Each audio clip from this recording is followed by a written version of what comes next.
Welcome. Sangeeta Bhalsingh या माझ्या YouTube चॅनलवर तुम्हा सर्वांचे हार्दिक स्वागत. अर्थशास्त्र इयत्ता 12वी यावर्षी झालेली ही परीक्षा आहे. पेपर झालेला आहे बोर्ड पेपर शनिवारी 19 मार्चला. यावर्षीची प्रश्नपत्रिका आहे. अर्थशास्त्र इयत्ता 12वीची प्रश्नपत्रिका आहे. त्याची उत्तरं आपण पाहत आहोत. यापूर्वी एक व्हिडिओ लेक्चर केलेला आहे भाग 1. त्यामध्ये 1 ते 3 प्रश्न मी घेतलेले होते. त्याची उत्तरं कशी लिहायची होती ते पहा. ते व्हिडिओ लेक्चर या चॅनलच्या प्लेलिस्टवर तुम्हाला मिळेल. यानंतर आज आपण भाग क्रमांक 2 घेणार आहोत आणि त्यामध्ये प्रश्न क्रमांक 4 ते 6 सोडवलेले आहेत. उत्तरं कशी होती त्याची ते पाहून घ्या. तुमचं कितपत बरोबर आलं आहे ते तुम्हाला चेक करता येईल. यावर्षी प्रश्नपत्रिका थोडी मलाही काठिण्य पातळी थोडी जास्तच वाटली. त्यामुळे तुम्हाला सोडवायला अनेक अडचणी आल्या असतील तरी पण चेक करून घ्या तुम्ही. सूचना वाचायच्या आहेत. सर्व प्रश्न सोडविणे अनिवार्य, म्हणजे सगळे प्रश्न सोडवायचे होते सक्तीचे. नंतर दुसरी सूचना आहे, आवश्यक त्या ठिकाणी कोष्टके आकृत्या काढायच्या. ज्या उत्तरामध्ये कोष्टक आहे, आकृती आहे, तक्ता ते काढायचंच. 3 उजव्या बाजूचे अंक प्रश्नांचे पूर्ण गुण दर्शवतात. म्हणजे प्रश्नपत्रिकेत उजव्या बाजूला कोणत्या प्रश्नाला किती गुण आहेत ते दिलेलं आहे. आणि 4थी महत्त्वाची सूचना की सर्व मुख्य प्रश्नांची उत्तरे नवीन पानांवर लिहावीत. म्हणजे जो प्रमुख प्रश्न आहे तो नवीन पानावर लिहायचा. नवीन प्रश्न नवीन पानावर. पण जे उपप्रश्न आहेत ते तुम्ही क्रमाने लिहिले तरी चालेल. नवीन पानावर नाही घेतले तरी चालेल. चला तर आपण यावर्षीची अर्थशास्त्राची प्रश्नपत्रिका आहे. त्यामध्ये 4था, 5वा आणि 6वा प्रश्न त्याची उत्तरं कशी होती ते पाहूया. प्रश्न क्रमांक 4 तो आहे, खालील विधानांशी आपण सहमत आहात की नाही ते सकारण स्पष्ट करा. 12 गुणांचा प्रश्न आहे आणि कोणतेही 3च सोडवायचे. म्हणजे एका प्रश्नाला किंवा एका विधानाला 4 गुण आहेत. पण आता गुणांचं विभाजन कसं होईल इथे पहा. आपण सहमत आहात की नाही त्याला 1 गुण असेल आणि सकारण स्पष्ट करायला उरलेले 3 गुण असतील, हे लक्षात घ्या. आणि म्हणजेच इथे वस्तुनिष्ठ प्रश्नासारखं सुद्धा तुम्हाला 3 गुण सहज मिळू शकतात. सहमत आहात की नाहीत हे जरी तुम्ही 5 ठिकाणी सहमत लिहून ठेवलं किंवा 5 ठिकाणी असहमत लिहून ठेवलं तरीसुद्धा तुमचे 3 कुठले तरी बरोबर येऊ शकतात, हे लक्षात घ्या. आणि सकारण स्पष्ट केले तर बाकीचे गुण मिळू शकतात. पहा क्रमांक 1, घटत्या सीमांत उपयोगितेच्या सिद्धांताला कोणतेही अपवाद नाहीत. 2, श्रमाचा पुरवठा वक्र मागे वळणारा असतो. 3, पूर्ण स्पर्धेच्या बाजारपेठेत वस्तूची किंमत, मागणी व पुरवठ्याच्या संतुलनावरून ठरते. 4, भारतात भांडवली बाजार महत्त्वाची भूमिका पार पाडतात. 5, व्यवहार तोल आणि व्यापार तोल या दोन्ही संकल्पना सारख्याच आहेत. आता याचं आपण सहमत आहोत किंवा नाहीत आणि त्याची कारणं काय काय आहेत ते कारण आपण आता स्पष्टीकरण करूया. त्यातलं पहिलं विधान दिलेलं आहे क्रमांक 1, घटत्या सीमांत उपयोगिता सिद्धांताला कोणतेही अपवाद नाहीत. तर उत्तर लिहायचं वरील विधानाशी मी असहमत आहे असा शब्द लिहायचा. आणि मग त्याची कारणं लिहायची. घटत्या सीमांत उपयोगिता सिद्धांताचे अपवाद खालीलप्रमाणे आहेत. आता इथे अपवाद नाहीत म्हटलं ना म्हणून असहमत आहे. आता अपवाद आहेत ते पाहू. क्रमांक 1, छंद. पोस्टाची विविध तिकिटे, दुर्मिळ नाणी व दुर्मिळ चित्रे यांचा संग्रह करणे, संगीत ऐकणे, पुस्तकांचे वाचन करणे यासारख्या छंदांबाबत हा सिद्धांत अनुभवास येत नाही. याचे कारण त्यांच्या साठ्यात होणारी वाढ अधिकाधिक आनंद देते.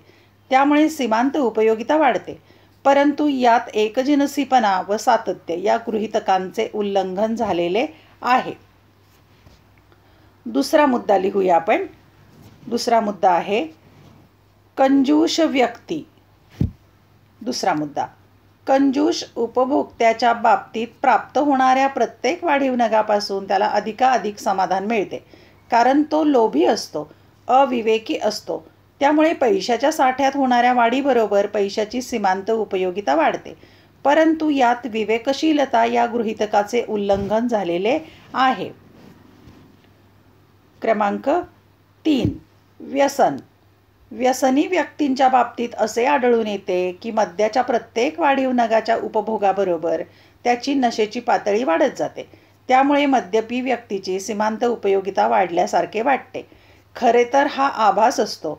ही स्थिती जवळजवळ सर्वच व्यसनांच्या बाबतीत लागू होते.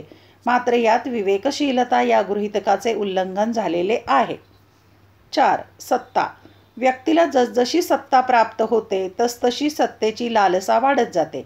ती जास्तीत जास्त सत्ता मिळविण्याचा प्रयत्न करते. परंतु येथे विवेकशीलता या गृहीतकाचे उल्लंघन झालेले आहे. आणि 5वा शेवटचा अपवाद आहे पैसा. पैशाची सीमांत उपयोगिता कधीही शून्य होत नाही असे म्हटले जाते. पैशाच्या साठ्याच्या वाढीबरोबर सीमांत उपयोगिता वाढत जाते, कारण विविध गरजा भागवितांना अनेक वस्तू व सेवांची खरेदी करण्यासाठी विनिमय माध्यम म्हणून पैसा वापरला जातो. मात्र काही अर्थतज्ज्ञांच्या मते हा सिद्धांत पैशाला लागू होतो. उदाहरणार्थ, श्रीमंत व्यक्तीपेक्षा गरीब व्यक्तीला पैशाची सीमांत उपयोगिता जास्त जाणवते. आता 5 अपवाद आहेत, यातले 4 मुद्दे लिहिले तरी चालू शकेल. वरील सर्व बाबी सिद्धांताचे अपवाद मानले जातात, पण त्यात कोणत्या ना कोणत्या गृहीतकांचे उल्लंघन होत असल्यामुळे गट्ट्या सीमांत उपयोगितेचे अपवाद खरे अपवाद नसून केवळ भासमान असतात. हा सुद्धा निष्कर्ष शेवटी द्यायचा. क्रमांक 2चा विधान दिलेला आहे. दुसरा क्रमांक, श्रमाचा पुरवठा वक्र मागे वळणारा असतो. उत्तर लिहायचं सहमत, म्हणजे वरील विधानाशी मी सहमत आहे, म्हणजे बरोबर विधान आहे. त्याची कारणं लिहायची. दिलेल्या वेतन दरावर श्रमिकांनी केलेल्या कामाचे तास म्हणजे श्रमाचा पुरवठा होय. तो पुरवठा वक्र आलेखाच्या सहाय्याने दाखविता येतो.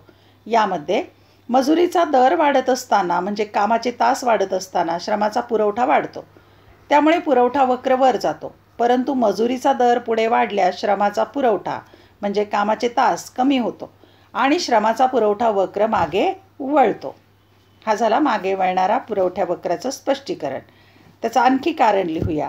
कारण मजुरीच्या स्वरूपात जास्त रक्कम मिळाल्यानंतर श्रमिक विश्रांतीच्या अपेक्षेने श्रमाचा पुरवठा कमी करतो. म्हणजेच एका विशिष्ट पातळीनंतर वेतन दर वाढल्यास श्रमाचा पुरवठा कमी होतो. हे श्रमाच्या मागे वळणाऱ्या पुरवठा वक्राच्या सहाय्याने स्पष्ट करता येते. आता आपल्याला यावर कोष्टक द्यायचं किंवा तक्ता आणि आकृतीसुद्धा द्यावी लागणार आहे. आवश्यक आहे ती तक्ता पण आणि आकृती पण. या तक्त्यामध्ये काय दर्शवले ते पाहूया आपण. श्रमाचे पुरवठा पत्रक आहे हे. वेतन दर दाखवला आहे रुपयामध्ये प्रति तास, म्हणजे एका तासाला मिळणारं वेतन. कामाचे तास दर दिवशी, त्या दिवशी कामाचे तास किती आहेत आणि एकूण मजुरी रुपयामध्ये दर्शवली. वेतन दर 100, 200, 300 असा वाढत जातो. कामाचे तास पहा, 5 वरून सुरुवातीला 7 झाले, पण 7 वरून नंतर 6 वर कमी झालेले आहेत, हे लक्षात घ्या. वेतन दर वाढत गेला आहे पण कामाचे तास कमी झाले आहेत. मजुरी कशी झालेली आहे, 100 गुणिले 5 500, 7 गुणिले 200 1400, 300 गुणिले 6 1800 झाली. म्हणजे पहा, मजुरी 500 वरून 1400 वाढली. त्यानंतर त्याने कामाचे तास कमी केले आणि 1800 इतकी मजुरी झालेली आहे. म्हणजे काय, कामाचे तास कमी केले तरी त्याला वेतन चांगलं मिळतंय. म्हणून श्रमाचा पुरवठा वक्र मागे वळणारा बनतो. तो आपण आकृतीमध्ये पाहूया. आकृतीमध्ये वक्र पाहूया आपण कसा आहे. मागे वळणारा श्रमाचा पुरवठा वक्र. इथे अ आणि क्ष अक्षावर श्रमाचा पुरवठा किंवा कामाचे तास घेतलेत आणि य अक्षावर मजुरीचा दर रुपयामध्ये प्रति तास घेतलेला आहे. मग 100, 200, 300 मजुरी घेतलेली आहे आणि सुरुवातीला 100 रुपये मिळतात त्याला, त्यावेळी तो 5 तास काम करतो, तो बिंदू नोंद केला. नंतर 200 रुपये मजुरी झाली, तो 7 तास काम करत होता आणि 300 रुपये मजुरी झाल्यावर मात्र त्याने काय केलेलं आहे, 6 तास काम केलेलं आहे. हे लंब टाकून घेतले आपण. मग हा प पासून न पर्यंत वाढलेला वक्र आणि नंतर प1 पर्यंत मागे वळलेला आहे. हा झाला श्रमाचा मागे वळणारा पुरवठा वक्र. ही आकृती काढायची आहे, अतिशय आवश्यक आहे, याला गुण आहेत. आता आपण पाहूया 3रं विधान पाहूया. पूर्ण स्पर्धेच्या बाजारात वस्तूची किंमत मागणी व पुरवठ्याच्या संतुलनावरून ठरते. उत्तर सहमत, की मागणी आणि पुरवठ्याच्यावरून किंमत ठरते. हे बरोबर आहे. कारण पूर्ण स्पर्धेत वस्तूची किंमत मागणी आणि पुरवठा यांच्या आंतरप्रक्रियेतून निश्चित होते. त्याला समतोल किंमत असे म्हणतात. मार्शलने किंमत निश्चितीच्या या प्रक्रियेची तुलना कात्रीने कापड कापण्याच्या प्रक्रियेशी केली आहे.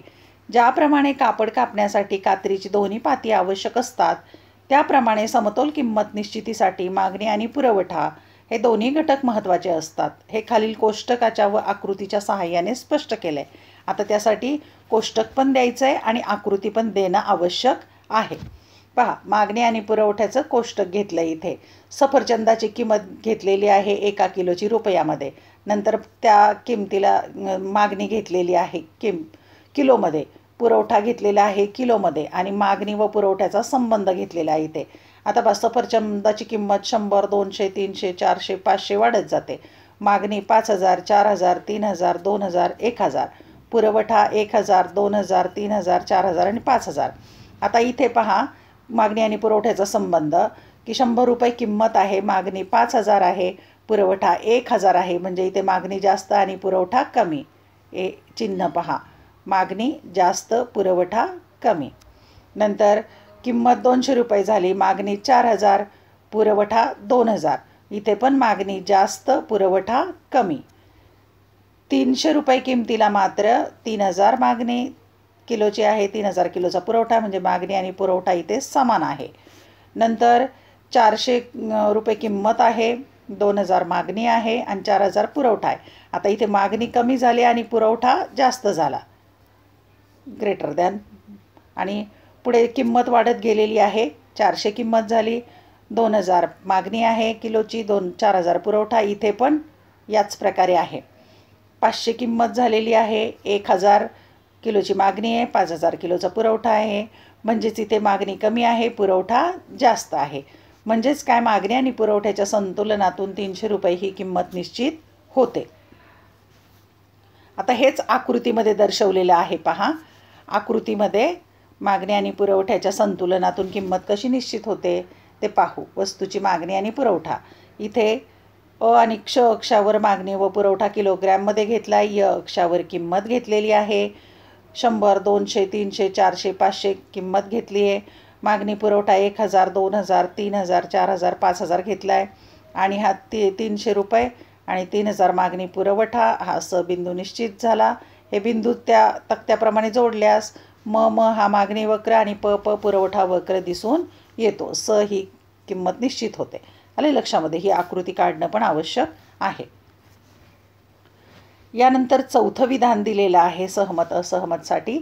भारतात भांडवली बाजार महत्त्वाची भूमिका पार पाडतात. उत्तर सहमत आहे. त्याची कारणं लिहायची. 1. दीर्घकालीन मुदतीची बचत. औद्योगिक संस्था आणि सरकारकडून गुंतवणुकीच्या निधीची वाढती मागणी असते, परंतु ही वाढती मागणी पूर्ण करण्यासाठी आर्थिक स्रोतांची उपलब्धता अपुरी असते. भांडवल बाजार सुरक्षा रोख्यांच्या विक्रीतून लोकसंख्येच्या विविध विभागातील दीर्घ मुदतीच्या बचतीस एकत्रित करण्यास मदत करतो. दुसरं पाहूया कारण. समभाग भांडवल पुरवणे. भांडवल बाजार उद्योजकांना समभाग भांडवल प्रदान करतो. मालमत्ता खरेदी करण्यासाठी तसेच व्यवसाय कार्यवाहीसाठी त्याचा वापर करता येऊ शकतो. 3. परिचालन किंवा कार्यवाही कार्यक्षमता. भांडवल बाजार व्यवहारातील खर्च कमी करतो व व्यवहार प्रक्रिया सुलभ करून समभागाच्या खरेदी विक्रीतील निरसनाची वेळ कमी करून कार्यवाही कार्यक्षमता प्राप्त करण्यास मदत करतो. 3 मुद्दे लिहिले तरी चालू शकतं, पण इथे मी सगळे मुद्दे घेतलेले आहेत. 4. त्वरित मूल्यांकन. भांडवल बाजार समान समभाग आणि कर्ज रोखे साधनांचे उचित आणि त्वरित मूल्य निश्चित करण्यास मदत करतो. 5. समन्वय. भांडवल बाजार वास्तव आणि वित्तीय क्षेत्र, समभाग आणि कर्ज रोखे, सरकारी आणि खाजगी क्षेत्र, देशांतर्गत आणि बाह्य निधी इत्यादींमध्ये एकत्रीकरण करतो. 5 पैकी तुम्ही 3 किंवा 4 मुद्दे लिहिले तरी चालू शकेल. 5वं विधान आहे. व्यवहार तोल व व्यापार तोल या दोन्ही संकल्पना सारख्याच आहेत. उत्तर असहमत. म्हणजे हे चुकीचं विधान आहे. दोन्ही वेगळ्या संकल्पना आहेत, दोन्हीत फरक आहे. कारण 1 वर्षाच्या कालावधीत देशाच्या सर्व आंतरराष्ट्रीय आर्थिक व्यवहारांची पद्धतशीरपणे केलेली नोंदणी म्हणजे व्यवहार तोल होय. विशिष्ट कालावधीतील देशाच्या आयात निर्यात मूल्यातील फरक म्हणजे व्यापार तोल होय. व्यापार तोलाला आंतरराष्ट्रीय व्यापार तोल असेही म्हणतात. आणखी मुद्दे लिहू यामध्ये. व्यवहार तोलात व्यापार तोलाचा समावेश होतो, त्यामुळे व्यवहार तोल ही तुलनेने व्यापक स्वरूपाची संकल्पना आहे. व्यापार तोल हा व्यवहार तोलातील एक भाग असल्याने व्यापार तोल ही संकल्पना तुलनेने मर्यादित स्वरूपाची संकल्पना आहे. प्रश्न क्रमांक 4 संपलाय. 5वा प्रश्न सुरू होतोय. खालील तक्ता, आकृती, उतारा अभ्यासून विचारलेल्या प्रश्नांची उत्तरे लिहा. 8 गुण आणि फक्त 2 सोडवायचे आहेत. मग 3 दिलेले आहेत, 2च सोडवायचे, म्हणजे एक प्रश्न 4 गुणांच्यासाठी आहे. आता क्रमांक 1चा प्रश्न दिला आहे. रकाना दिलेला आहे. कोष्टकामध्ये घटक घेतलेत आणि रक्कम घेतलेली आहे, पैसे कोटी रुपयामध्ये. उपभोग 800 कोटी रुपये, गुंतवणूक 700 कोटी रुपये, शासकीय खर्च 400 कोटी रुपये आणि निव्वळ निर्यात म्हणजे आयात निर्यातीमधील फरक एक्स वजा एम किती आहे, -150 आहे. आणि घसारा डिप्रिसिएशन त्याला 100 म्हणतात. सी म्हणजे कन्झम्शन, आय म्हणजे गुंतवणूक, जी म्हणजे गव्हर्नमेंट एक्सपेंडिचर आणि एक्सएम एक्सपोर्ट आणि इम्पोर्टमधला फरक आणि डिप्रिसिएशन. आता हा जो तक्ता दिला आहे यावर काय प्रश्न आहेत तर एक, वरील तक्त्याच्या आधारे स्थूल देशांतर्गत उत्पादन GDP काढायचं आहे, त्याला 2 गुण आहेत. आणि वरील तक्त्याच्या आधारे निव्वळ देशांतर्गत उत्पादन NDP काढायचे, त्याला 2 गुण आहेत. आता या आकडेवारीवरून आपण GDP आणि NDP काढूया. त्यासाठी आपल्याला दोन्हीचं सूत्र माहिती असलं पाहिजे, त्यावरून सहज काढता येईल. सोपा होता हा प्रश्न फार. पहा, पहिलं एक, GDPचं सूत्र काय आहे ते पाहू. C + I + G + X वजा M, म्हणजे जेवढे रकाने दिलेत ते. C किती आहे तर 800, I किती आहे 700, G किती आहे 400 आणि प्लस हे केलेले त्याच्यामध्ये X वजा M किती आहे -150 आहे. हे जर गुणोत्तर सोडवलं तुम्ही तर ते उत्तर येतं 1750 कोटी रुपये. याला 2 गुण आहेत. दुसरा प्रश्न होता NDP. NDPचं सूत्र काय आहे, GDP वजा डिप्रिसिएशन, म्हणजे GDP हा आता आलेला आहे, याच्यातून डिप्रिसिएशन घसारा वजा करूया. 1750 GDP आला होता आपला, वजा D किती होता 100, त्याच्यातून 100 वजा केले, उत्तर आलं 1650 कोटी रुपये NDP आहे. अशा प्रकारे GDP आणि NDP काढायचं होतं. सोपं होतं उदाहरण. 4 गुणांच्यासाठी ह्याला 2 गुण आहेत आणि ह्याला 2 गुण आहेत. 4 गुण सहज मिळतात इथे. नंतर पुढचा प्रश्न आहे क्रमांक 2. खालील आकृत्यांमधील मागणी वक्राची किंमत लवचिकता कोणती आहे ते ओळखा. 4 वक्र दिलेले आहेत आणि तिथे लवचिकता ओळखायची 4 गुणांच्यासाठी. आता पाहूया आपण वक्र कोणते कोणते आहेत. आता पहिला जो प्रकार आहे नंबर 1चा तो आहे संपूर्ण अलवचिक मागणी. पहिला प्रकार आहे संपूर्ण अलवचिक मागणी. पहा, इथे मागणी आहे, तो मागणीचा वक्र असा उभा आहे, म्हणजे इथे किंमत K1 K2 बदलली तरी मागणी बदलली नाही, म्हणून संपूर्ण अलवचिक म्हणजे 0 आहे लवचिकता इथे. यानंतर दुसरा प्रकार आहे. दुसरा प्रकार पाहूया आपण. दुसरा प्रकार आहे संपूर्ण लवचिक मागणीचा प्रकार आहे. पहा, हा म मागणी वक्र क्ष अक्षाला समांतर आहे, म्हणजेच संपूर्ण लवचिक मागणी आहे. किंमत कायम आहे, इथे मागणी कमी जास्त होऊ शकते. अशा प्रकारे संपूर्ण लवचिक मागणीचा वक्र आहे तो. अनंत लवचिकता असं म्हटलं जातं त्याला. क्रमांक 3 आहे कमी लवचिक मागणीचा वक्र आहे. पहा, इथे मूळ किंमत आहे आणि K1 किंमत कमी झाली, त्यावेळी किंमतीला B इतका पुरवठा होता, किंमत कमी झाली, मागणी B1 इतकी वाढली, पण किंमतीतला बदल जास्त आहे, मागणीतला कमी आहे, म्हणून ही कमी लवचिक मागणी. आणि शेवटचा चौथा प्रकार आहे जास्त लवचिक मागणी. चौथा प्रकार आहे जास्त लवचिक मागणी. पहा, इथे B पासून B1 पर्यंत हा बदल जास्त आहे आणि K पासून K1 पर्यंत बदल कमी आहे, म्हणजे किंमतीतला बदल कमी आहे, मागणीतला बदल जास्त आहे, म्हणून ही जास्त लवचिक मागणी. इथे उलटं होतं, किंमतीतला बदल जास्त होता, मागणीतला कमी होता, म्हणून ती कमी लवचिक होती. अशा प्रकारे फक्त आकृत्यांना 4 नावं देण्यासाठी 4 गुण होते. यानंतर प्रश्न क्रमांक त्यातलाच आहे पण तिसरा. उतारा आहे, त्यावर प्रश्न दिले, त्याची उत्तरं लिहायची. उतार्यामध्येच उत्तरं आहेत. बचत करणाऱ्यांना आणि गुंतवणूकदारांना एकत्र आणण्यासाठी व्यापारी बँका देशाच्या वित्तीय प्रणालीत मध्यस्थ म्हणून कार्य करतात. त्या नफा मिळवणाऱ्या आर्थिक संस्था आहेत. सन 1969च्या बँक राष्ट्रीयकरणामुळे ग्रामीण व शहरी भागात कर्ज पुरवठा वाढला. शेती व किरकोळ व्यापारी वगैरे घटकांना कर्जे मिळू लागली. 1969 पूर्वी वित्त पुरवठ्यापासून जे घटक वंचित होते त्यांना आता पुरेशी कर्जे मिळत आहेत.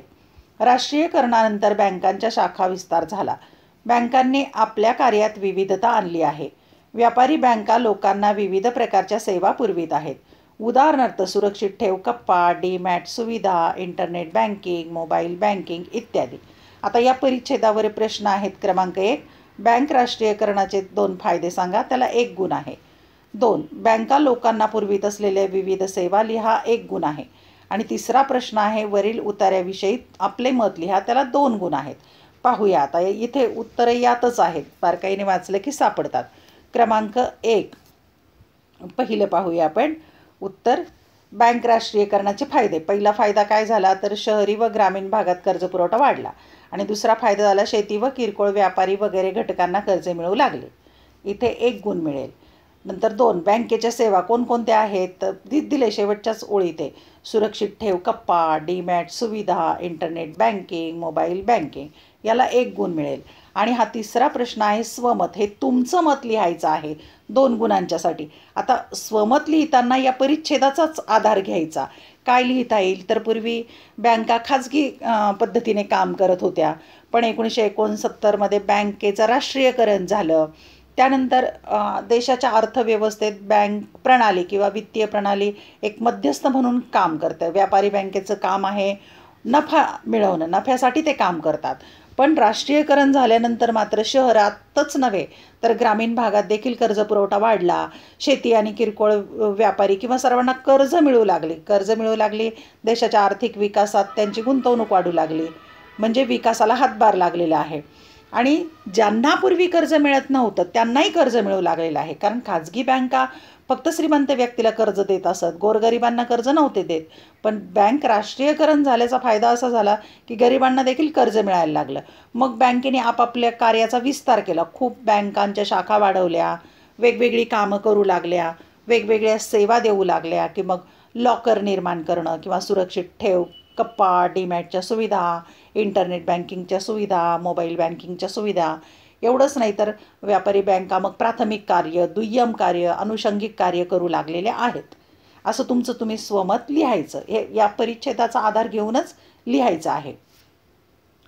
अशा प्रकारे स्वमतसाठी 2 गुण आहेत. आणि प्रश्न शेवटचा आहे आता. हा 6वा दीर्घोत्तरी प्रश्न आहे. सविस्तर उत्तरे लिहा. कोणतेही 2. 3 प्रश्न दिले, 2च लिहायचे. 16 गुण आहेत. म्हणजे 8 गुणांच्यासाठी 1 प्रश्न आहे. क्रमांक 1 मागणीतील विचलन व मागणीतील बदल आकृतीच्या साहाय्याने स्पष्ट करा. 2 निर्देशांकाचा अर्थ स्पष्ट करून निर्देशांक रचनेच्या पायऱ्या स्पष्ट करा. सार्वजनिक उत्पन्नाचे विविध स्त्रोत म्हणजे मार्ग स्पष्ट करा. आपण आता सविस्तर उत्तर पाहूया. प्रश्न पहिला घेतलेला आहे. मागणीतील विचलन व मागणीतील बदल आकृतीच्या साहाय्याने स्पष्ट करा. आता पहा, विचलनासाठी 4 गुण असतील आणि बदलासाठी 4 गुण असतील, कारण 2-2 4 संकल्पना आहेत. असा 8 गुणांचा प्रश्न. उत्तर मागणीतील विचलन, त्याची व्याख्या द्यायची. इतर परिस्थितीत बदल न होता केवळ किमतीतील बदलामुळे जेव्हा मागणीत चढ उतार होतात तेव्हा त्याला मागणीतील विचलन असे म्हणतात. त्याचे 2 प्रकार आहेत. म्हणजे पहा, इतर परिस्थिती कायम आहे, फक्त किंमत बदल झाली.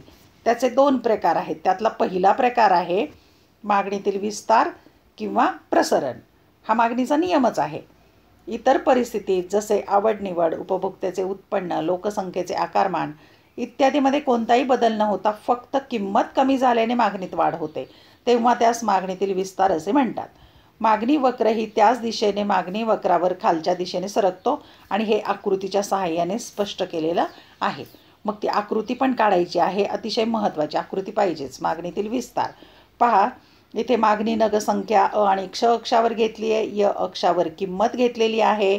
आता किंमत अ पासून क इतकी होती, त्यावेळेला मागणी होती ब इतकी. आता किंमत क पासून क1 कमी झाली, त्यावेळेला मागणी वाढलेली आहे ब1, म्हणजे ब पासून ब1 इतकी मागणी वाढलेली आहे. आणि हा मागणीचा वक्र डावीकडून उजवीकडे खाली घसरत जातो. हा स बिंदू आणि हा स1 बिंदू, म्हणजेच मागणी खाली सरकलेली आहे. त्याचं स्पष्टीकरण लिहायचं. आकृतीमध्ये दर्शवल्याप्रमाणे हा मागणी वक्र आहे. स बिंदूकडून स1 बिंदूकडे त्याच मागणी वक्रावर खालच्या दिशेने होणारे विचलन मागणीतील विस्तार दर्शवतं. म्हणजे ब पासून ब1 पर्यंत मागणीतला विस्तार आणि हा इकडे मागणीतला विस्तार दर्शवलेला आहे. आकृती काढायची, 2 ओळी स्पष्टीकरण लिहायचं.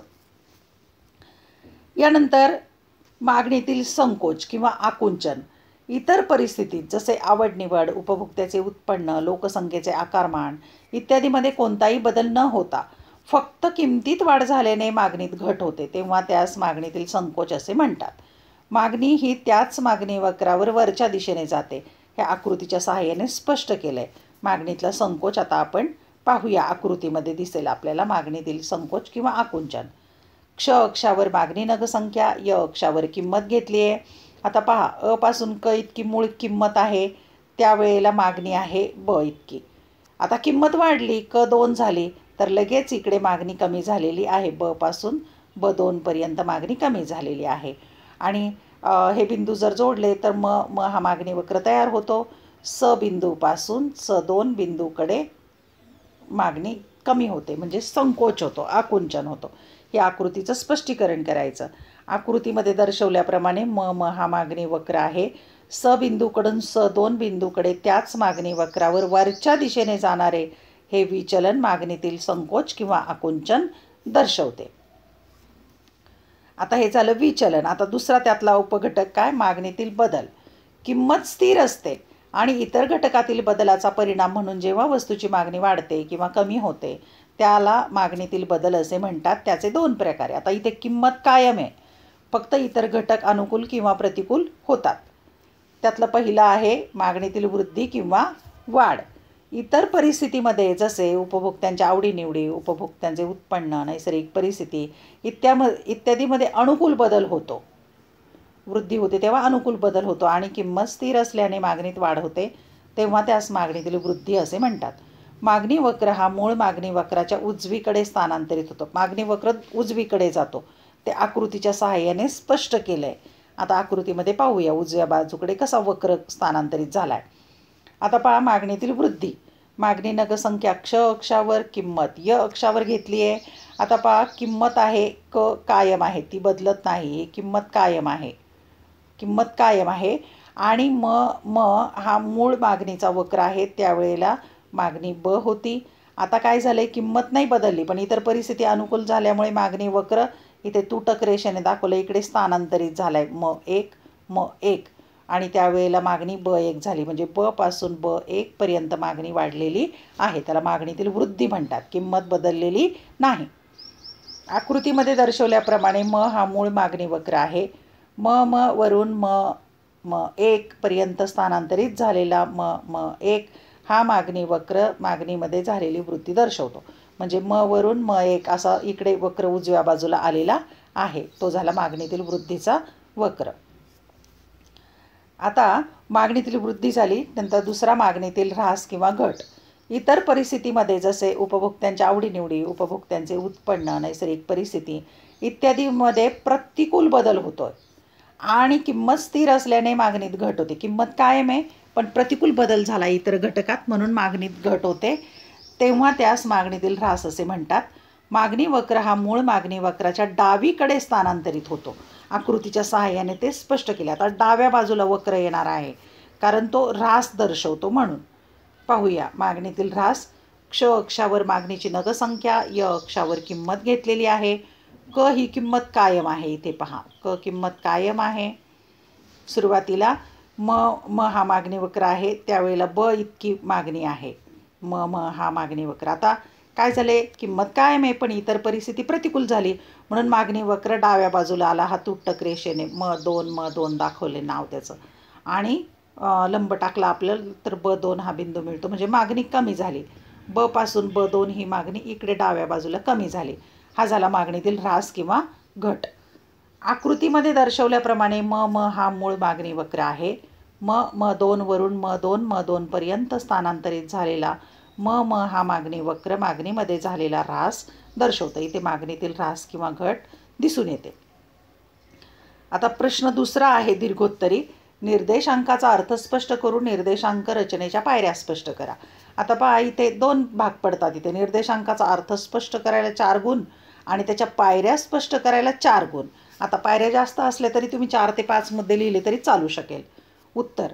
निर्देशांक हे अर्थशास्त्रामधील सर्वाधिक वापरले जाणारे संख्याशास्त्रीय साधन आहे. निर्देशांक म्हणजे एका ठराविक कालावधीत चलामधील बदल किंवा चलाच्या समुदायातील बदल मोजण्यासाठी एक साधन होय. त्याचा अर्थ आपण स्पष्ट करत आहोत. निर्देशांक हा मूलतः किंमत पातळीतील बदल मोजण्यासाठी विकसित केला गेला होता. आजच्या काळात भांडवल बाजारातील किमती, राहणीमानाचा निर्देशांक औद्योगिक आणि कृषी मालाचे उत्पादन, निर्यात व आयातीमधील बदल इत्यादी घटकांसह विविध क्षेत्रातील कल मोजण्यासाठी याचा उपयोग केला जातो. निर्देशांकाचे प्रत्यक्षपणे मोजमाप करता येत नाही, पण त्यातून सापेक्ष बदल दर्शवता येतात. आता आपण व्याख्या लिहूया निर्देशांकाची. व्याख्या, पहिली व्याख्या आहे स्पाइगेल या अर्थतज्ज्ञाची.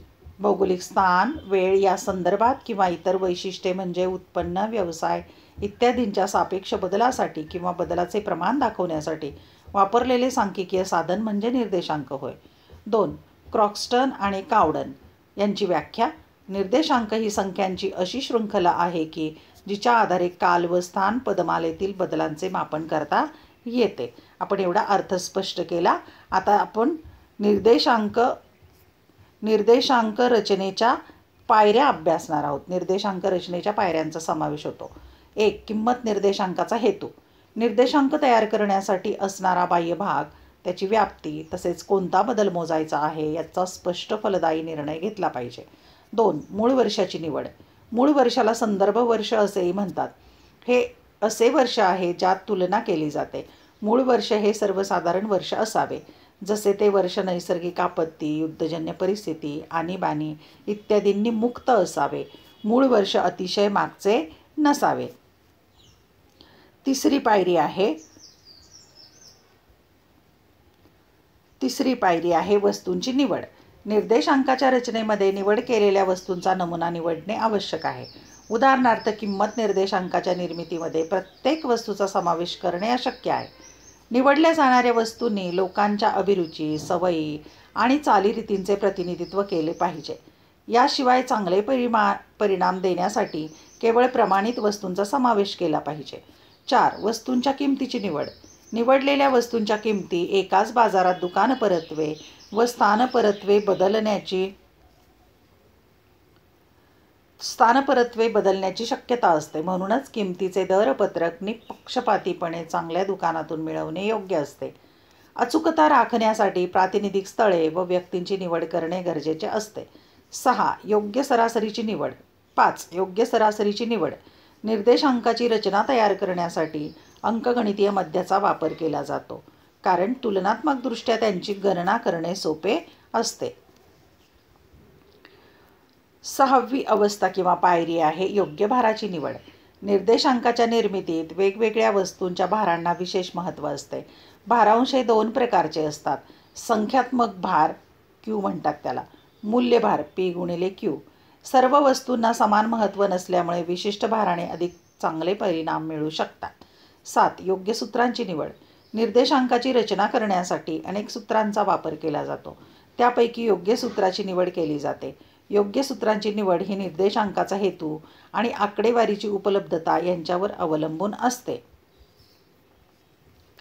यानंतर प्रश्न क्रमांक 3 आणि शेवटचा. सार्वजनिक उत्पन्नाचे विविध स्रोत स्पष्ट करा. सार्वजनिक उत्पन्नाचे वेगवेगळे मार्ग स्पष्ट करायचे. उत्तर: विविध स्रोतांद्वारे शासनाला मिळणारे एकूण उत्पन्न म्हणजे सार्वजनिक उत्पन्न होय. अर्थशास्त्राच्या अभ्यासात जे स्थान उत्पादनाचे आहे तेच स्थान सार्वजनिक वित्त व्यवहारात सार्वजनिक उत्पन्नाचे आहे. अशा प्रकारे सार्वजनिक उत्पन्नाची गरज सार्वजनिक खर्चामुळे निर्माण होते. सार्वजनिक उत्पन्नाचे स्रोत पुढील प्रमाणे आहेत. अ. कर उत्पन्न. ब. करेतर उत्पन्न. आता यात अनेक उपघटक आहेत, त्या उपघटकांची माहिती लिहायची आहे. त्यातला अ आहे टॅक्स किंवा कर, टॅक्स. 1. आपण थोडी कराची व्याख्या घेऊया.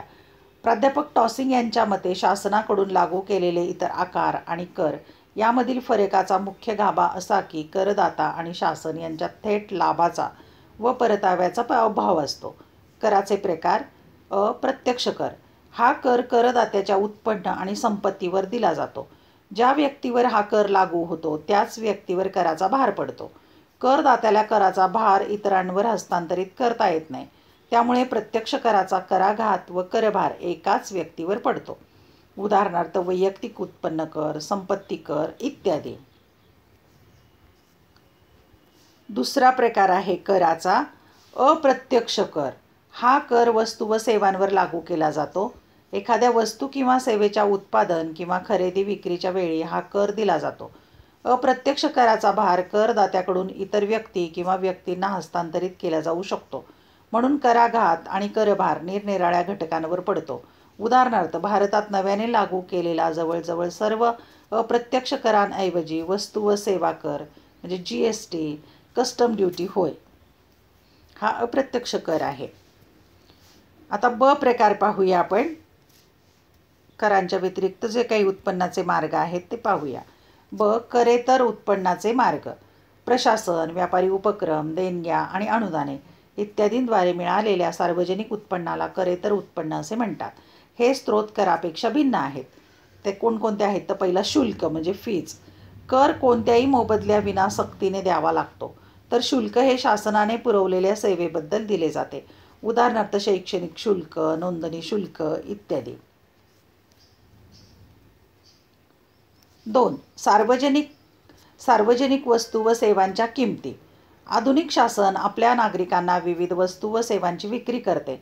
अशा वस्तू व सेवांचा लोकांनी शासनाला दिलेला मोबदला म्हणजे किंमत होय.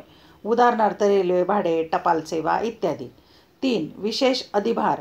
शासनाने विशिष्ट भागातील रहिवाशांना दिलेल्या विशेष सुविधांबद्दल नागरिकांनी दिलेला मोबदला म्हणजे विशेष अधिभार होय. उदाहरणार्थ, ज्या विशिष्ट भागातील रहिवाशांना स्थानिक स्वराज्य संस्था रस्ते, ऊर्जा, पाणी पुरवठा इत्यादी विशेष सुविधा पुरवल्याबद्दल कर लागू करू शकतात. हा झाला विशेष अधिभाराचा प्रकार.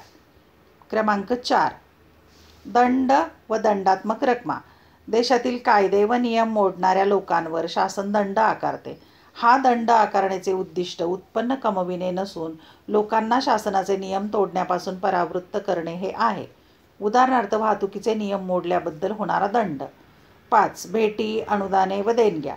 शासनाला आपल्या नागरिकांकडून व इतरांकडून भेटीद्वारे उत्पन्न मिळू शकते. त्या व्यतिरिक्त शासनाला विदेशी शासन व संस्थांकडून सर्वसाधारण किंवा विशिष्ट हेतूसाठी अनुदाने मिळू शकतात. भारतासारख्या विकसनशील देशात विदेशी सहाय्य हा विकास खर्चाचा एक महत्त्वपूर्ण स्रोत झाला आहे. हा उत्पन्नाचा स्रोत अनिश्चित स्वरूपाचा आहे.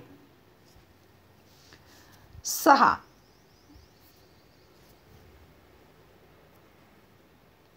विशेष कर. ज्या वस्तूंचा उपभोग नागरिकांच्या आरोग्य आणि हितासाठी बाधक ठरतो अशा वस्तूंवर हा कर लागू केला जातो. दंडाप्रमाणेच या कराचे उद्दिष्ट उत्पन्न मिळविण्याचे नसून लोकांनी अहितकारक वस्तूंच्या उपभोगापासून परावृत्त व्हावे हे असते.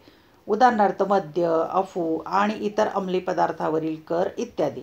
7. कर्ज.